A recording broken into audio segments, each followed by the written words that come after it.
সত্য কখনো চাপা থাকে না।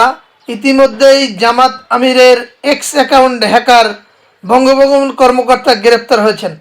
তো যারা খুশি হয়েছিলেন যে এই নির্বাচনের একটা উত্তেজনাপূর্ণ মুহূর্তে, যারা খুশি হয়েছিলেন যে এই ধরনের একটা ঘটনা ঘটিয়ে জামাতকে পিছনে ফেলাবেন, জামাতকে জনগণের কাছ থেকে দূরে রাখবেন, তারা আসলে সফল হলেন না। কারণ ইতিমধ্যেই সেই হ্যাকার চক্র যারা আছে, যারা এই জামায়াতের বিজয়কে নস্যাৎ করতে চেয়েছিলেন, জনগণের কাছে জামায়াত আমিরকে খারাপভাবে উপস্থাপন করতে চেয়েছিলেন, তারা আসলে ব্যর্থ হলেন। ইতিমধ্যেই বঙ্গভবন কর্মকর্তা গ্রেপ্তার হয়েছেন। এবার আপনারা কি বলবেন? সত্যের মৃত্যু নেই, সত্য চাপা থাকে না।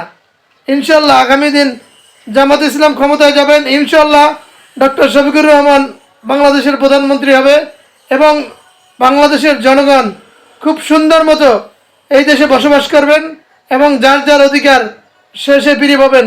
ইনশাল্লাহ দাঁড়িপাল্লা মার্কা এগিয়ে যাবে। সবাইকে দাঁড়িপাল্লা মার্কায় ভোট দেওয়ার উদ্যত আহ্বান জানাচ্ছি।